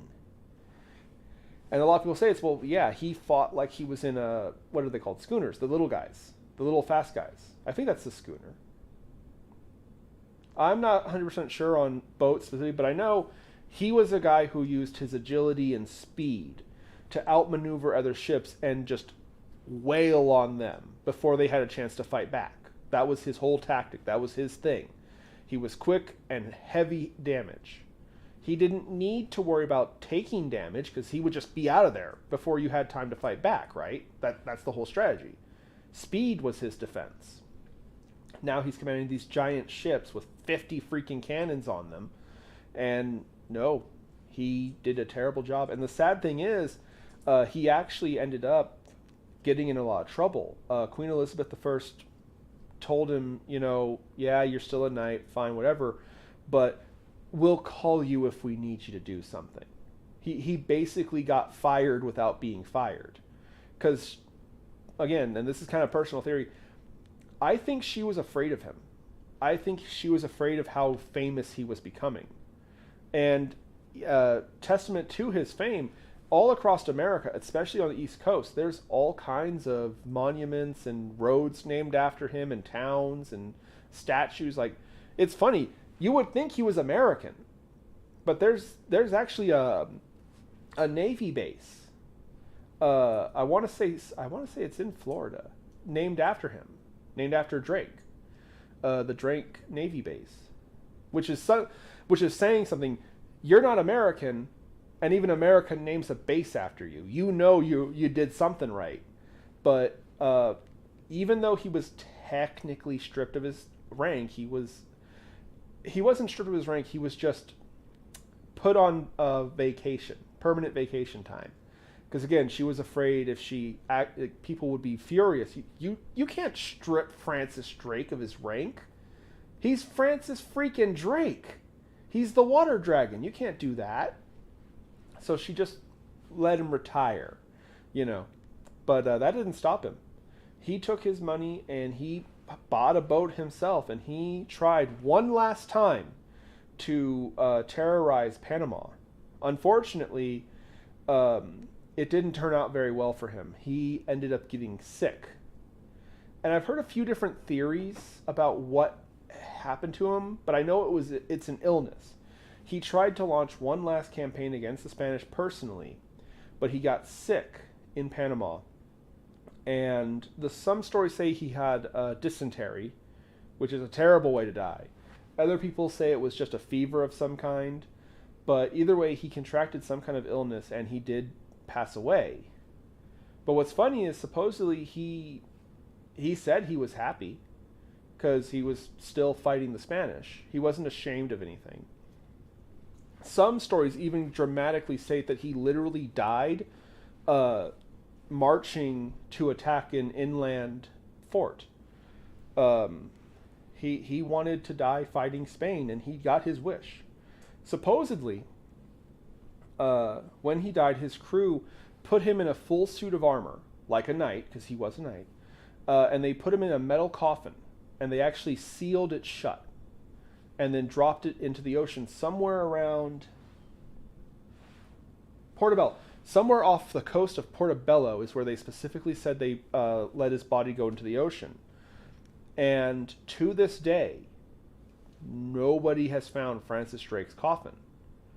And so it's kind of funny, ironically, the pirate who invented buried treasure became buried treasure. To this day, there are still people who adamantly search the coasts of, Portobello. Yes, Portobello. Like the mushroom. Searching for this metal coffin with Sir Francis Drake inside it. And there's a bounty, like England to this day wants that coffin. I'm gonna hope, I'm gonna put good faith in our English friends. I hope it's so they can give him a proper memorial and burial on land. And I hope it's not because they actually want to plunder his coffin. Because supposedly He was buried in full armor with his sword. Now, some stories say he was also buried in true pirate fashion with gold doubloons and so on, and jewels. You know, he took his treasure with him to the bottom of the ocean. But yeah, it's funny. You know, I've always said living for revenge is no life. Like, I understand, you know, yeah, they killed his father. I could see being angry about that. I could understand that. But it's funny that even with that, such a dark anger in his heart, he was able to inspire incredible legends. I mean, he invented buried treasure. He invented buried treasure, for crying out loud. You know, and yeah, he killed a lot of people, probably a lot of innocent people. Assuming that his father really was murdered by a Spaniard, yeah, he probably killed a lot of people that had nothing to do with that, and that was wrong. I'll agree with you. But in the same time, even if it was accidental, he gave something beautiful to the world. He gave this beautiful legend, you know? I mean, like I said, there are still people to this day hunting not for his treasure, not for his wealth. They aren't looking for the coins he buried. They're looking for his coffin. They're looking for him, you know? And I've said this before. I've said this with cryptids. I've said this with UFOs. You know, the beautiful thing about this world is that there are mysteries and there are, you know, things to be seen, adventures to be had, you know, swashes to be buckled. And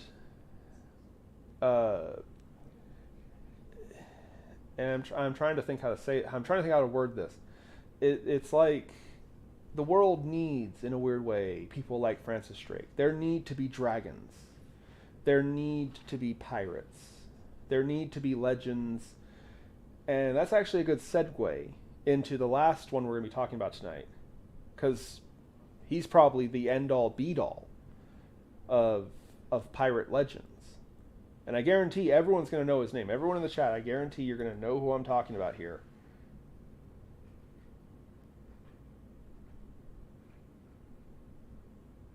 Alexander. Yeah, that's actually a good point, Sean. He kind of does remind me of Alexander the Great, a little. Died from mysterious illness, missing burial. Wait, fear the moose? Bears are...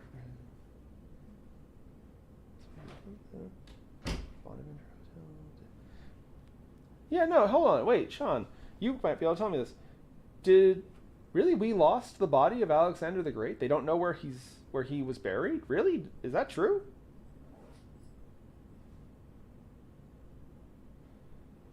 I hadn't heard that. So the last one we're going to be talking about today, I'll let Sean get back to me about Alexander. The last one we're talking about is, of course, the legendary Edward Teach. What? What, you never heard of Blackbeard? That was his real name, Edward Teach. Funny enough, right? Doesn't sound like an intimidating name, huh? Edward Teach. Blackbeard the Pirate.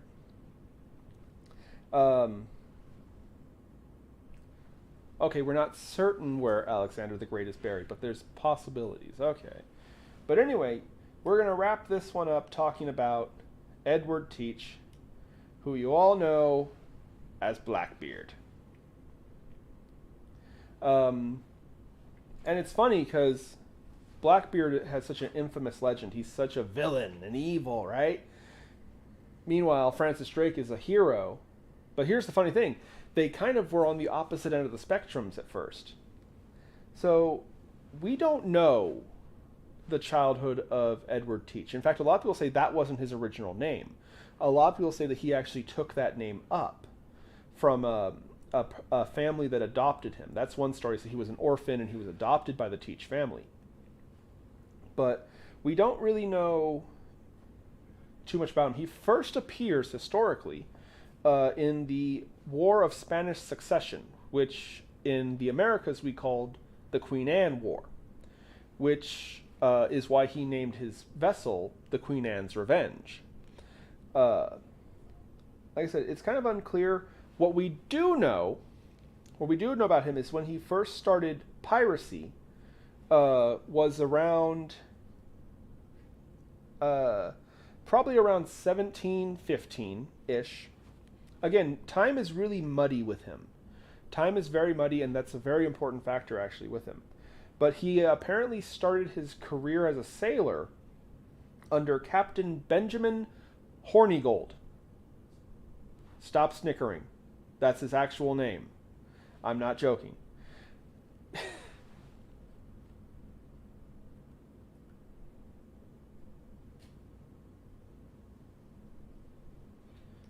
Yeah, he started working for Hornigold. And Captain Benjamin loved Edward Teach. He thought he was one of the best sailors he ever had. Apparently, Edward was very eager to work. He was boundless energy. And supposedly Benjamin would even hold him up kind of as a standard, like, why don't you guys work like the kid?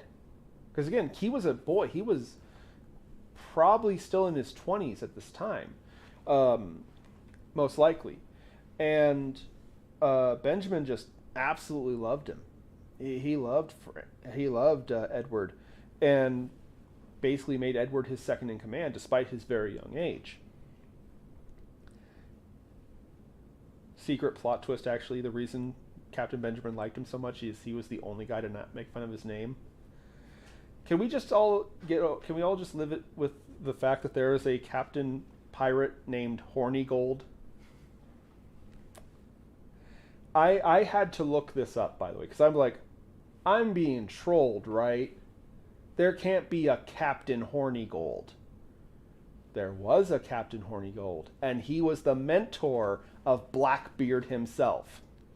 But anyway, tragically, Captain Benjamin was getting old, and in 1716, I actually wrote it down, Captain Benjamin retired and actually basically gave control of his ship to Edward. The problem is, Edward was like, well, this is Captain Hornigold's ship. I want my own ship.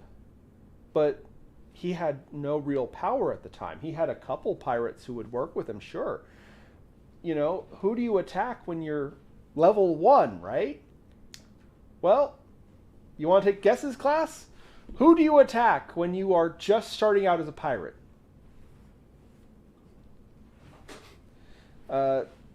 Seriously, Bishop, post that question to the chat. Who would you attack starting out your career as being a pirate? Obviously the British Navy. Maybe not the best idea. Are you getting ready to go? Hold on a second, guys. I'll be right back. There we go. Have a safe trip. Don't show it for my bald head. Okay. You have a good trip. What?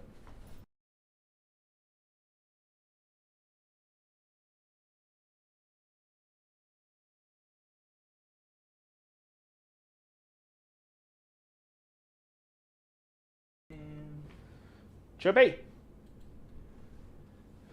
That little mischief-making imp. What the? Oh, God! I see now that Choopy was not where I put him when the camera turned off. Choopy, everybody! You little kobold. Anyway. My mother says the biggest enemy. No! That's called suicide. I'll just put the chat out of its misery here. No. You attack slavers and the French.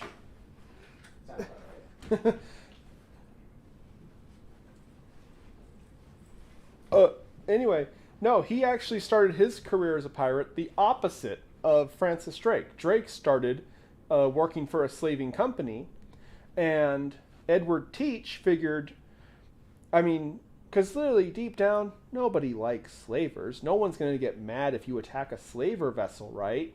or the French. And his very first ship he actually took down was a massive galleon. Hold on here. Let me see here.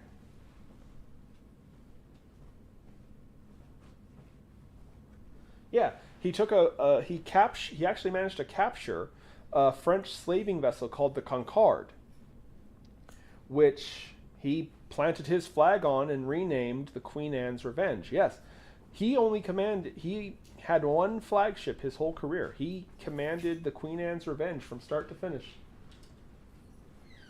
of his career. And he only got bigger and stronger from there. He was very effective. I believe the Queen Anne counted 40 cannons in it, and it was a pretty big SOB ship. But he gained a very fast reputation, and he quickly promoted himself from attacking slavers to anybody and everything. He was everywhere, up and down North America's coastline, numerous battles. He would literally just get into fights. Like, there would be two navies having a battle, and he would just attack both sides and plunder and pick off any vessels that seemed vulnerable at the time. He had no allegiances whatsoever. And like I said, he was everywhere. It's funny because he was only active for a couple of years, but he didn't let that stop him. He never rested. He was up and down the coastline as quickly as possible, always ready for another fight, another battle. There's a lot of stories that he actually was kind of like a Don. He would organize other pirates, and he had these codes and rules that he would hold other people to. The whole conspiracy theory about anyone who's familiar with Pirates of the Caribbean, the pirate code, supposedly he invented that. He supposedly basically would go to these other pirate captains with a loaded pistol and be like, okay, you can A, stick to my rules, or B, become the reason other people stick to my rules. He was not shy about killing at all. He had no qualms with that. A lot of people say he actually liked fighting. Like, he literally would get bored on his ship and be like, hey, you, come here, punch me in the face, do it now. He famously said the quote, well, okay, this is not confirmed historically, but supposedly he said the famous line, the beatings will continue until morale improves. Which seems counterintuitive to boosting morale, doesn't it? You know what I mean? It's like, you know what could boost morale, Captain? Not beating us! Maybe you try... No, you're going to shoot me. Okay, I'm sorry, sir. But he loved adventure, he loved battle, he loved getting into fights. He was also, and this is a funny thing, most people don't know this, he was bald! He was bald, actually. He wore a wig. He wore a wig made out of slow-burning fuse cords. So when he was going to go into a battle, he would literally tell his cabin boy, come here, boy, light me on fire! And he would light the wig. And even supposedly he would even weave them into his beard, his famous black beard. He would weave cords into his beard, and so he looked like he had sparks and flames and smoke coming off his head. He looked demonic. He looked like a monster. And it doesn't help that he was already supposedly a huge man. Some stories say he was 6, maybe even 7 feet tall, actually. Yeah, could you imagine that? A 7-foot tall dude coming at you with his head on fire, with a sword in one hand and a pistol in the other, telling you to give him your money? Buddy, take it. Take it all. Please don't swallow my soul. But no, he was, ironically, he was only active for like 3 years, 2 or 3 years. Hold on. I have it here. Yeah, he was only active for 2 years, because in 1716 he actually captured his flagship, the Queen Anne's Revenge. And for those 2 years, he went up and down the coastline of North America. And like I said, he would look for battle. He would literally invade battles. So you'd have the Spanish and the French here crashing into each other. And then here comes Blackbeard. Oh, joy. You know, honestly, I think I'd rather see, like, the Spanish or the French or the English or any other formal army coming at me than the Queen Anne's Revenge. Just throwing it out there, I would rather see a formal opponent, you know, a military. Bring on the French Armada. Please don't make me fight Blackbeard. I do not want to fight that guy. And it's funny because he was so known for being such a, I'll just say it, a hard ass. So strict. You have to follow my rules. You must stick to my code. You know, I'll beat your ass or I'll just straight up kill you if you don't stick to these rules. But he still commanded a lot of respect among his men. He always led from the front. There are some stories that he almost never was actually in the captain's quarters of the Queen Anne's Revenge because he was busy on deck, making sure everyone was doing their job or helping do their job even. He was very much a leader more than a boss, if you get what I mean. And that kind of was important because in 1718, on November 21st, my birthday, by the way, he was actually pursued by pirate hunters, being led by the famous, where did his name go?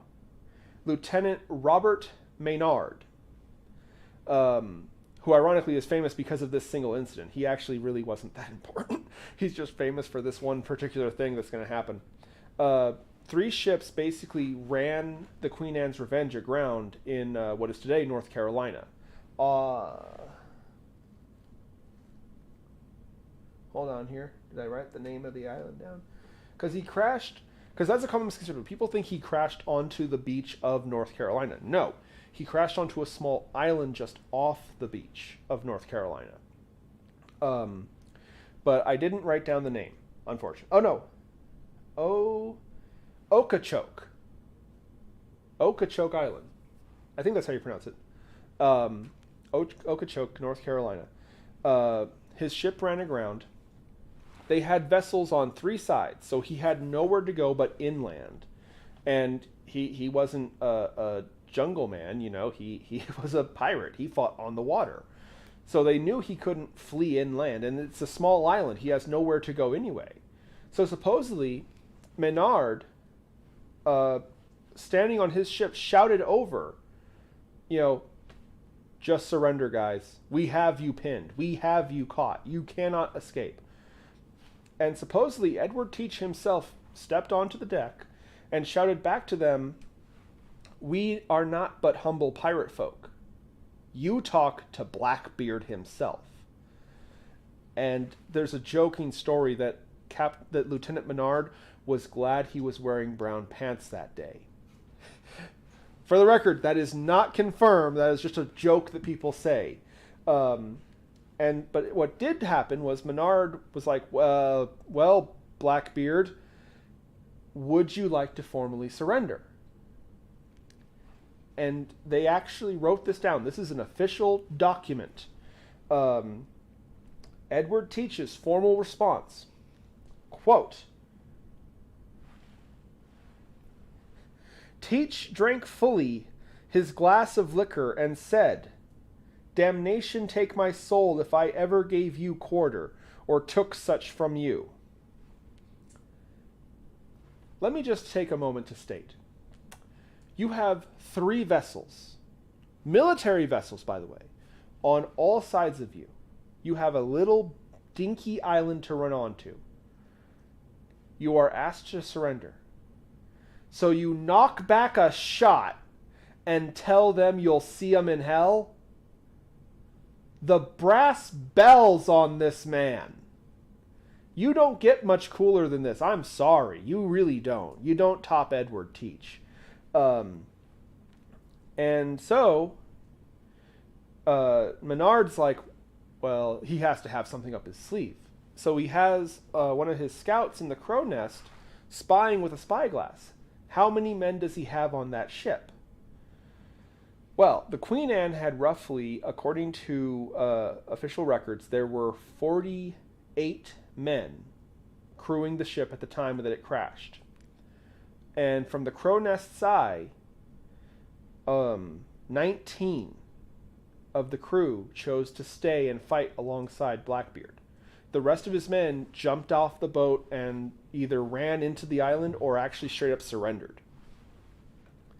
So real quick, I just want to say this. I'm not going to sit here and pretend that Edward Teach was a hero and he was a great guy. You know, he killed people, he plundered, he burned down buildings, he was a terror. I agree with you that. However, I want to say this. It should be a goal of everyone hearing my voice right now to live such a life that when you have to batten down the hatches, when it's all coming down, you can look around and have 19 loyal friends who will stand there with you. Whether you're good or evil, that is something we should all hope to have in our life. But so it came down to 20 pirates on the Queen Anne's Revenge fighting these 3 ships full of basically police. And there's a few different stories here that get told, but I'm going to try to tell justice here. All 20 men went down fighting. None of them were taken alive. It was a fight to the death for every last one of them. Some stories say that Edward Teach actually was the last man standing himself. That they killed all 19 of his crew before they managed to take him down. There's stories that he was wounded all over his body and he wouldn't drop. The common story I've heard is that he was shot 10 times. However, the official autopsy of his body, again, formal records say he was penetrated by 5 bullets. So they may have shot him 10 times, but only 5 bullets ended up in his body. He had 20 lacerations, so cuts. And the ghost story goes that the only reason he actually died is because he ended up getting stabbed in the heart by Lieutenant Menard's officer saber. And some people go even farther and say that the only reason that worked was because there was a cross etched onto the sword. And that it only worked because it had a cross. But whatever the reason, it took hours of fighting. And by the way, yeah, they took a whole bunch of those pirate hunters down with them. Menard, in fact, actually didn't even take count of his losses because he was so ashamed of how these 20 pirates in a no-win situation actually held their own against him. And apparently it was not a one-sided affair. Blackbeard himself killed probably, I think some of the stories were saying he killed like 6 men by himself in this fight, not counting what his other crewmates did. So again, it's horrible. Look, we're not going to glorify killing, but I have to say, from a physical standpoint, that's impressive. To fight your way against, several dozen men and you take down half a dozen by yourself before they manage to finally bring you down. What was it? I think you said it's never the size of the dog in the fight. It's the size of the fight in the dog or something like that. Yeah. Adrenaline is a hell of a drug, I guess, huh? But in any case, even when he was dead, even when they had stabbed him through the heart and he finally went down, they were so scared that he was going to get back up that they cut his head off and actually tied it to the top of the mast to keep it away from his body. And some stories say they put his body in the bottom of the ship, to keep his head and body as far away. Other stories say that his body was just thrown into the ocean. It kind of varies. But either way, they were so scared that he was going to get back up that they did everything they could to separate his head from his body. And I'm just going to say something real quick here. People always talk about like how they'd love to go back in time. I wish I could hear Julius Caesar address the Senate. I wish I could be at the Last Supper with Jesus. And those are cool. Don't get me wrong. You know where I'd kind of like to go? I would love to have heard the conversation between those 19 crewmen and Blackbeard before the battle. You know what I mean? Because, like, what do you say to your captain? If you're one of the 19 men, what do you say to your captain here? If you're the captain, what do you say to your men? Because, like, let's be honest here, bravado aside, they knew they were going to die. They knew they couldn't win. I mean, sheer numbers alone mean you can't win this. Each of those ships has, 20, 30 men on it? And there's 3 of them? So we're talking, 60 to 90 men? You're not going to fight your way through that. I don't care how drunk you are. I don't know what hit that shot at that full glass was. I don't know what it was, but I guarantee you it was not strong enough to make you able to take down just shy of 100 people. I would love to have heard what they said to each other. Although I admit I also love what Blackbeard's official last words were. I'll go to hell first. I'd rather go to hell than surrender. But anyway, there's one last creepy story to tell with Blackbeard.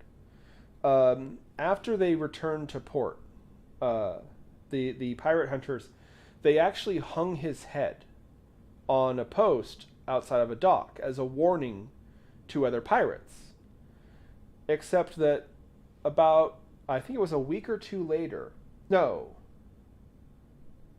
Yeah, about a year later, somebody, nobody saw who did this, but someone actually took Blackbeard's head off of that pole, and it was never seen again. Nobody knows what happened to the head of Blackbeard. Some people say that it was another pirate who actually respected Blackbeard, and so he took the head to give a proper burial to the captain, There's some stories that say the devil himself took it. Okay. Weird. I mean, we established he's a loser. By the way, I'm still the Prince of Darkness. We established he's a loser, so I guess maybe, yeah, whatever. But officially, nobody knows what happened to the head of Blackbeard. It was stolen off that pole. There are some people who try to be boring, be like, oh, it probably rotted to the point it fell off and just plunked into the water, It's like, what a boring existence you must have if you honestly think that's what happened to the head of Blackbeard. Come on, man. This is Blackbeard we're talking about. It can't be that boring. It's got to be cool. I mean, that's kind of the point of pirates. Like, again, like I was saying a little bit ago, it's like, yeah, these were thieves, scoundrels, liars, plunderers, raiders, burners, destroyers, absolutely. And again, I'm not endorsing piracy. I'm not endorsing murder. I'm not endorsing war. What I'm endorsing is the fact that these people, Gan Ning, Zhang Shi, I'm not sure how to pronounce her name, Francis Drake, Edward Teach, what makes them special and what unites them in a way isn't that they were pirates. It's that they were legends. In this world, with everything going against them in their own ways, now, hundreds of years after they died, we're still sitting here talking about how cool they were. And like I said a little bit ago, the world needs our dragons and our devils and our villains and our heroes, How boring and ugly would this world be if there wasn't a coffin of Francis Drake to be found or a head of Blackbeard, And that's really what we're talking about here. We're talking about memory. We're talking about, remembering Captain Kori, remembering Blackbeard and all these people, because they gave us something truly special.